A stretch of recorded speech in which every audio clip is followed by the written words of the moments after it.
Amigos, ¿qué tal? Bienvenidos a Cambio de Agujas. Hoy con nosotros hemos traído un escritor de una bella historia y le hemos traído desde Italia, Giorgio Ponte. Giorgio, ¿qué tal? ¿Cómo estamos? Hola, gracias a vosotros.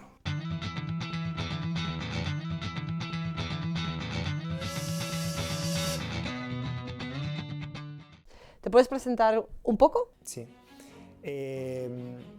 Yo en la vida soy escritor. Escribo novelas. Siempre he deseado hacerlo. Siempre he deseado narrar la esperanza.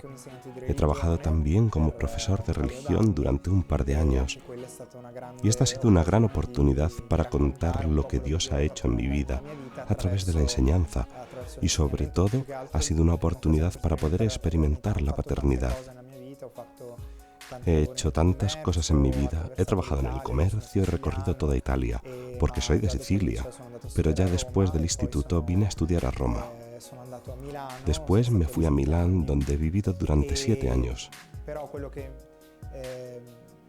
Pero lo que últimamente me ha hecho salir del anonimato ha sido el hecho que hace un par de años decidí contar mi historia como persona con atracción homosexual que vive en la iglesia, en castidad, o al menos que desea vivir en la iglesia en castidad. Y me he expuesto en defensa de la iglesia, de la doctrina de la iglesia, del evangelio y de la familia natural. Sobre todo en un periodo en el que se está discutiendo a nivel político de las leyes, etc. Y esto es lo que me ha llevado a estar aquí con vosotros hoy. ¿Cómo se inicia tu historia? ¿Cómo se inicia en tu familia? Cuéntanos un poco el principio.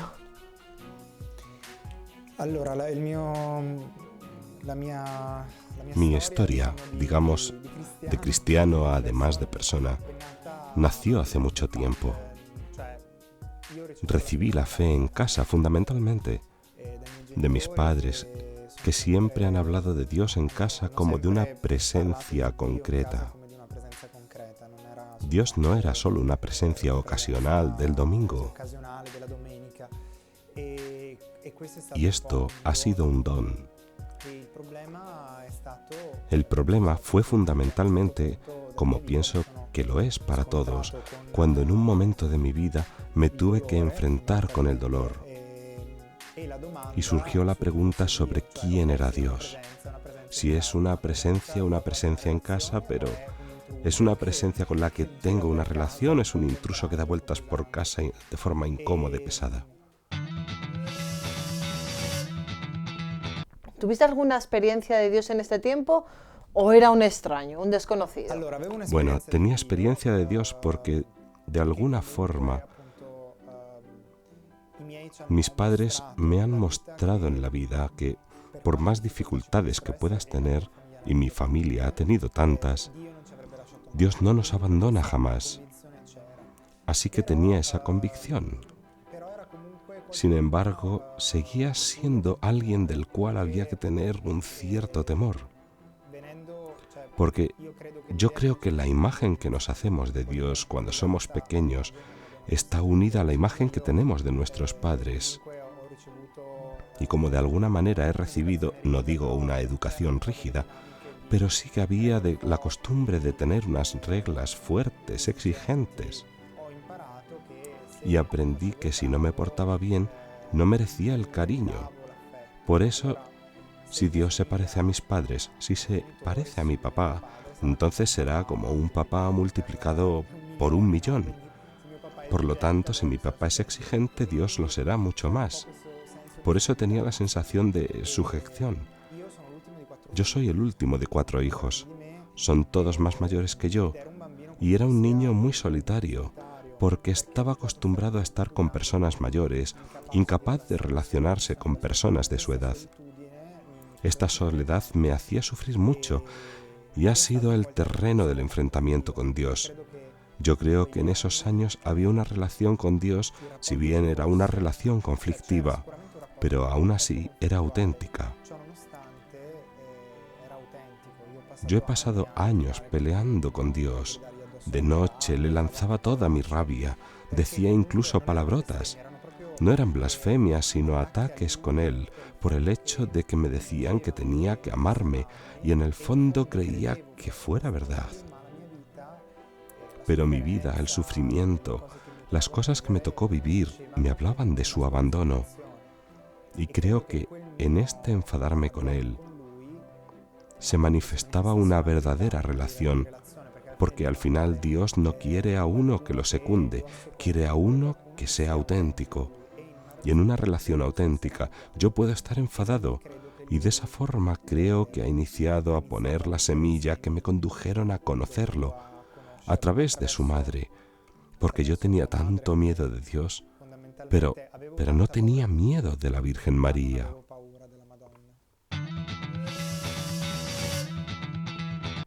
¿Cuándo te das cuenta de esta confusión?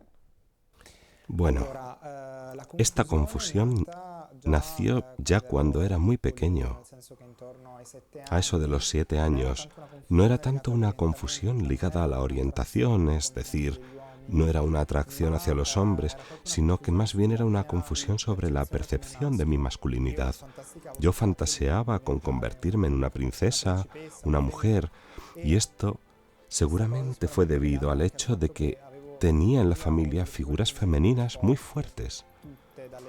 Todas, desde las abuelas, las hermanas, mi madre, mientras que las figuras masculinas eran muy distantes. Primero por la edad, porque cuando yo nací mi padre tenía ya 48 años. Pertenecía a una generación diferente, donde padre e hijo tenían más dificultades para comunicarse. Él con su padre tuvo muchas más dificultades de las que tuve yo con él. Mi hermano mayor, en cambio, tiene 10 años más que yo. Entonces yo tenía estas figuras masculinas lejanas y en cambio las femeninas mucho más presentes. Después, esta confusión sobre mi percepción como hombre ha cambiado. Podemos decir que ha pasado, en el sentido de que se ha estabilizado en mi ser hombre. Pero en la adolescencia, más bien en la preadolescencia, en torno a los 11 años, comencé a sentirme atraído por los hombres, no tanto por los que tenían mi misma edad que yo, sino de hombres mayores que yo. Todo esto sufrió una fuerte sacudida porque entre los 11 y 13 años sufrí abusos por parte de hombres mayores que yo. Por suerte, puedo decir que a nivel físico no fueron nunca verdaderas violencias, pero de todas formas fueron abusos. Abusos que se injertaron en un terreno que era ya confuso y que después se convirtió en un lugar de enfrentamiento fuerte, incluso en términos de fe con Dios. ¿No tuviste a nadie a quien contarle estas cuestiones que te estaban pasando? ¿Alguien, no sé, alguien de confianza? Sobre los abusos, obviamente no he podido nunca esconderlos, es decir, regresaba a casa llorando. Una vez fui perseguido hasta el portal por un hombre que me había encontrado en el autobús, porque era siempre en ese contexto, en autobuses rebosantes de gente, por lo tanto, los míos sabían lo que estaba sucediendo, pero no sabían la turbación que todo esto había desatado dentro de mí.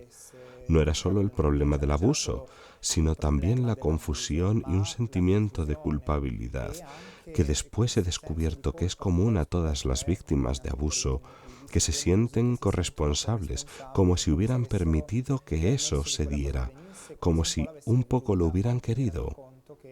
Hoy me doy cuenta que en el fondo es verdad que yo no conseguía oponerme a lo que sucedía porque en el fondo yo sentía que había un hombre adulto que me prestaba atención, una atención torcida, una intimidad torcida, pero con todo era algo respecto a una distancia que yo percibía en casa, que no era culpa de nadie, pero que me hacía sentir solo. Entonces los míos me podían ayudar hasta un cierto punto. Después sí, hubo confesores que me han ayudado, es cierto, pero no tenía ninguno de manera estable, pero no tenía ninguno que pudiera sostenerme a lo largo de estos años de manera más sólida. Y como todo, no había ninguno que tuviera una formación adecuada para poder sostenerme en esta situación, al menos hasta que yo cumplí 14 años. Esto hasta los 13 años. ¿Cómo entras en la adolescencia con todos estos hechos sucedidos a tu espalda? Bueno, dado que la adolescencia es un infierno para cualquiera, yo no quiero, diremos, agrandar o dar prioridad a un tipo de dolor más que a otro, porque cualquier adolescente, más allá de las cosas que haya vivido, sabe que este periodo es un infierno. Yo llegué a esa edad, todos esos años, ya lo he comentado, yo peleaba con Dios constantemente. Después, a los 14 años, le desafié porque yo tenía un único amigo que después perdí al llegar al instituto, después de 10 años de amistad. No porque hubiera muerto, era solo que se acabó la amistad y yo seguía pidiéndole a Dios amigos. Y llegó un momento, después de un verano entero que me pasé llorando, le dije, o tú me vienes a salvar o yo te dejo. Porque me habían enseñado, yo fui a una escuela católica con los jesuitas, me habían enseñado que la vida de un cristiano tenía que ser una fiesta, y la mía no lo era. En el momento en el que, desafiando a Dios, o mejor dicho, cuando le recordé su responsabilidad, Él me respondió. Pero no ha sido la única vez que ha sucedido. Le había dado ya un ultimátum. Pues bien, el día después de hacer esta oración, llegó a clase una nueva profesora de religión. Era una religiosa que nos propuso participar en un grupo juvenil ligado a su congregación y cuyo tema anual era Hagamos fiesta, porque la vida de un cristiano tiene que ser una fiesta, es decir, las mismas palabras que yo había usado la noche anterior, y esto me hizo entender que alguno me había escuchado. ¿Y tu vida empieza a dar un giro con este acontecimiento? Sí, esto que me sucedió. Yo respondí a su propuesta porque después fui donde la hermana y le conté que la noche anterior había rezado. No le conté todavía, claro está, todo lo que había detrás, pero le dije, yo voy a ir al grupo porque entendí que alguien me estaba tendiendo una mano. Obviamente hubo mucha oposición por algunas circunstancias que me hicieron difícil el caminar. Porque es así, cuando Dios te hace una propuesta, enseguida llega el mal a proponerte otra cosa. Pero entendí que no era casualidad todo esto. Y entonces luché hasta con el tiempo, porque hubo un diluvio universal aquel día. Aún así asistí a esa reunión. Y esta oportunidad que yo acogí abrió las puertas a la gracia en el sentido que desde aquel momento yo tuve una familia de amigos. No solo un amigo, yo había perdido solo un amigo, pero me dieron tantos amigos con los cuales pude finalmente compartir la fe y poder tener conversaciones profundas, porque yo ya estaba cansado de los chicos de mi edad. Yo estaba acostumbrado a pensar, a ver las cosas de un modo superior a como lo hacían los chicos de mi edad. Y finalmente encontré personas que funcionaban como yo y con las que podía vivir cosas normales, pero impregnadas de Dios, de la pizza a la oración. Anteriormente o en otros sitios has hecho referencia a una frase que, bueno, pues ahora nos dirás quién te dijo o qué significó para ti. La leo textual. Nosotros no somos nuestras heridas y nuestras heridas no son nuestra condena. ¿Qué te ha hecho entender esta frase? Esta frase, más o menos parafraseada, me la dijo esta hermana, que fue la primera en acogerme en mi dolor, de escuchar mi historia y permitirme enfocar las cosas. Aunque yo, sobre todo respecto de mi homosexualidad, sentía dentro de mí que había razones que de alguna manera esa atracción hacia los hombres, sobre todo hacia los hombres mayores, de alguna manera nacía de una búsqueda de paternidad, de relaciones con el mundo masculino que yo no tenía ni siquiera amigos. Yo sentía todas esas cosas. Ella me ayudó a ponerlo en evidencia. Fue la primera persona en acogerme en nombre de la Iglesia. De verdad, me hizo sentir el amor. Al mismo tiempo, ¿cómo explicarlo? No rebajó la llamada tan grande, tan alta de Dios.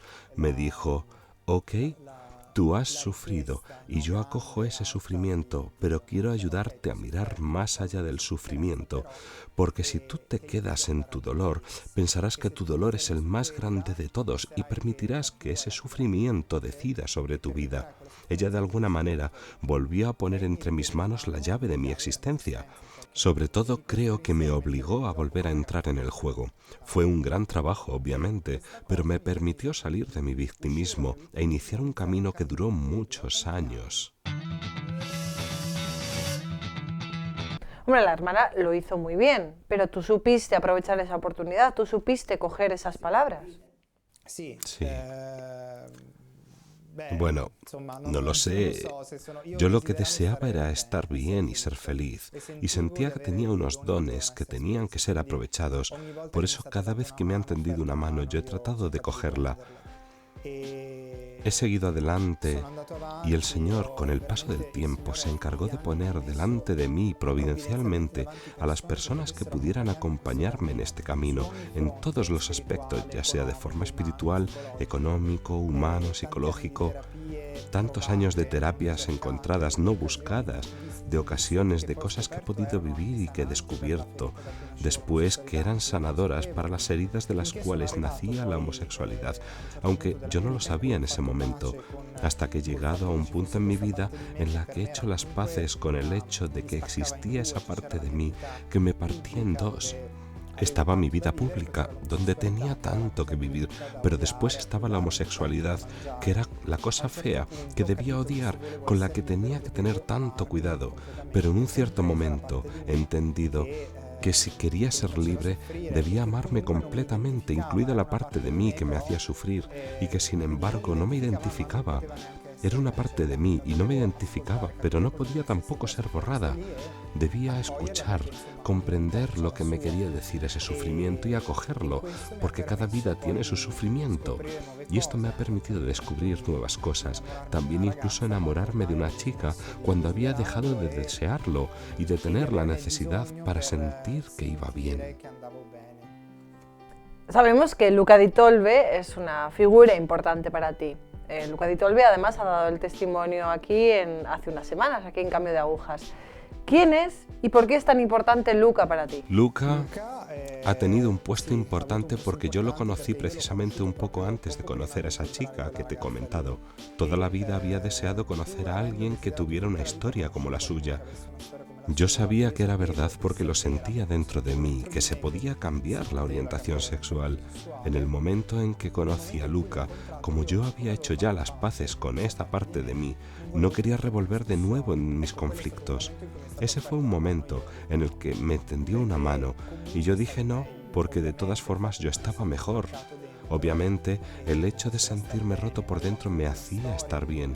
Había tenido una historia en la que había acogido a un hombre que había asumido la responsabilidad. En resumen, era un tiempo de gran serenidad. Y fue esa misma serenidad la que me llevó a enamorarme de esa chica, porque me sentía mucho más seguro de mí y por tanto mucho más hombre, más a la altura de una mujer. Obviamente lo he entendido después, pero cuando llegó ella, llegó alguien por quien valía la pena intentarlo. Sabía que si dejaba pasar esta cosa, que no había pedido, sin profundizar en ella, me habría arrepentido. Y entonces llamé a Luca. La ventaja del seminario de Luca no fue la de hacerme heterosexual, sino que como es un seminario donde las heridas de la afectividad, que yo aconsejaría a cualquiera, porque yo creo que no existen personas sin heridas en la afectividad, pero me permitió poner en orden toda la cadena de sufrimientos que de padre a hijo estábamos arrastrando desde mis abuelos en adelante en nuestra familia, que en mí se manifestó en homosexualidad, pero que en mis hermanos generó otras inseguridades, otras heridas. Yo entendí de repente, por gracia creo, que toda nuestra familia estaba sufriendo de un mal del cual nadie hablaba y por desgracia solo el perdón puede liberarnos de este mal. Pero no podemos perdonar si primero no nos damos cuenta de que hay un mal que hay que perdonar, si primero no se habla de este mal, aunque sea con dolor. Así que cuando volví del seminario de Luca hablé con mi familia, no para salir del armario y decirles soy gay, porque no era esto lo que buscaba y nunca me he reconocido en esta definición, sino para decirles, estamos sufriendo todos, porque os cuento mi historia para deciros cómo he sufrido yo y para deciros cómo este sufrimiento se ha metido en nuestra vida, porque con la verdad podemos ser libres y perdonar. Esto fue una puerta que permitió la entrada de grandes gracias, tanto que al final con esta chica no seguimos juntos porque ella no estaba interesada, pero lo importante no fue esto, lo importante es que Dios ha hecho a través de ese encuentro con esa mujer. ¿Y tu familia lo entendió? Sí. Menos mal, gracias a Dios. Yo no tenía miedo de ellos, no quería darles, no quería que ellos sufrieran, pero no porque yo sea así, sino por la preocupación de que yo estuviera mal. No he tenido nunca dudas del amor de mi familia. Vale, seguimos adelante. El 12 de mayo del 2015 decides contar tu historia con tendencias homosexuales, pero en defensa de la vida, de la familia, de los valores que ello lo conlleva. ¿Por qué en este momento? ¿Por qué en ese momento decides hablar? Siempre he sentido la responsabilidad de devolver todo lo que yo he vivido. Siempre las novelas eran ya una forma de contar la esperanza de hacer que todas las personas sepan que la vida vale la pena, que no hay ninguna vida insignificante, que no hay ninguna vida que no tenga un objetivo, incluso aquella que más aparentemente parece sin sentido, incluso aquella de los chicos en silla de ruedas que no tienen ni siquiera conciencia de ellos mismos. Todos tenemos un sitio del cual depende el bien de toda la humanidad, y de esto estoy convencido. En un cierto momento he entendido que mi historia y la gracia que yo había vivido de conocer una iglesia que me acogió de verdad y con amor no era la historia de todos. Es decir, hay tantos que se han sentido rechazados por la iglesia, incluso tantos que han sido guiados hacia el mal. Y después, a nivel de la sociedad, se ha ido transmitiendo poco a poco, día tras día, en los últimos 30 años, esta información falsa sobre la homosexualidad, sobre el hecho de que se nace así. Se impone el no hacerse preguntas sobre estos argumentos, pero esto ha sumido a millones de personas en un sufrimiento enorme, siguiendo una imagen de sí mismos que no es real. Entonces veía a los grupos homosexuales, los lobby, así llamados gays, los LGTB, etc., hablar en mi nombre de cosas en las que yo no me reconocía. Sentía que tenía la responsabilidad de hacer algo, porque si supieran que existe un modo distinto, porque, aunque es cierto que ahora estas leyes están siendo aprobadas en Italia, pero hay personas que se están buscando una respuesta distinta, y debo hablar para que sepan que existe una respuesta distinta, para que sepan que no están solos. Yo conozco miles de personas que viven como yo y lamentablemente en Italia viven en el terror, en el miedo, porque hay tanto terrorismo sobre esto. Y yo rezo mucho para que todos ellos tengan la valentía de mostrarse, porque si todos juntos levantáramos la cabeza seríamos un ejército al que ningún Estado podría hacer callar. Cuando hablas de terrorismo, ¿a qué te refieres? Bueno, a nivel social, en Italia todavía no hay leyes, pero probablemente las habrá pronto. En otros países es así, y decir las cosas que yo digo, incluso habiéndolas vivido en mi propia carne, sobre el hecho de que la homosexualidad no es una identidad, que se puede cambiar, que existen causas, etcétera, etcétera, es considerado homófobo.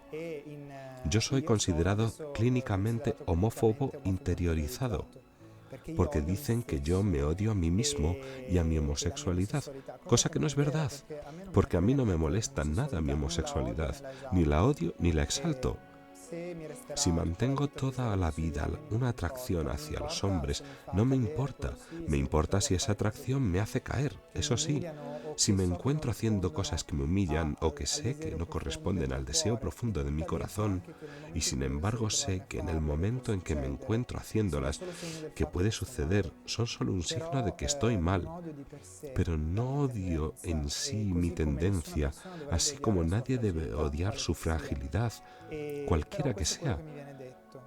Pero esto es lo que me dicen, porque hay un mundo que no quiere que nadie se haga preguntas sobre esto, fundamentalmente porque es más sencillo decir, sí, yo he nacido así. Como si decir, yo tengo esta herida, fuera un culpabilizarse. Nadie elige tener una herida, como nadie elige nacer de una cierta manera, pero es cierto que si entiendes que lo que estás viviendo nace de una herida, te viene de vuelta la libertad de poder hacer algo, que es lo único que a mí me interesa. Aunque solo sea una persona que haya decidido vivir así, pueda decir, sé lo que estoy haciendo y no lo estoy haciendo simplemente por seguir el impulso, como un niño que va detrás del sentimiento del momento, sino lo estoy haciendo con la conciencia que lo que busco en el otro es esto, y que si lo quiero amar realmente debo trabajar de forma que pueda ser libre. Lamentablemente, Giorgio, me estoy quedando sin tiempo. Ya. Has lanzado ya un montón de mensajes, pero ¿quieres lanzar uno más a esa persona que se está sintiendo identificada contigo? Bueno, sobre todo, como he dicho antes, no existen vidas inútiles, que nosotros no somos nuestras heridas y que desde toda la eternidad existe un Dios que nos está buscando. Y también a quien no crea en este Dios o en ningún Dios, de todas formas, aún en el plano humano, su homosexualidad no es una condena y no es ni siquiera una etiqueta, no es una cosa con la que es necesario identificarse, no es algo a reprimir, pero tampoco es algo a seguir, es algo que solo debemos de conocer, entender, porque nos habla de un deseo de identidad que no puede ser satisfecho en una relación homosexual, una relación donde hay sexo. Ni siquiera a nivel psicológico puede satisfacer.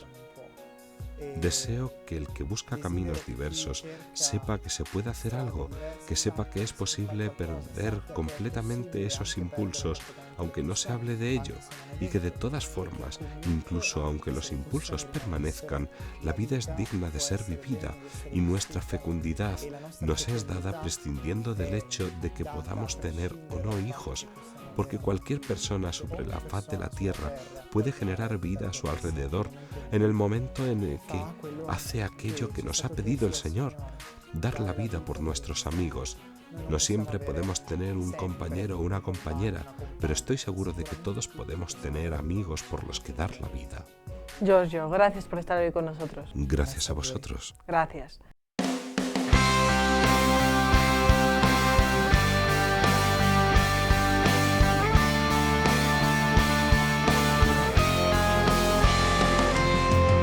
El Señor nos marca un camino, el Señor nos señala, a veces nos pone piedras, nos pone obstáculos, pero Él sigue a nuestro lado, Él sigue marcando esa vida que tiene para nosotros, ese plan. La cuestión es, ¿nos queremos desviar o queremos seguir por ese camino que nos han marcado? Amigos, gracias por estar aquí con nosotros.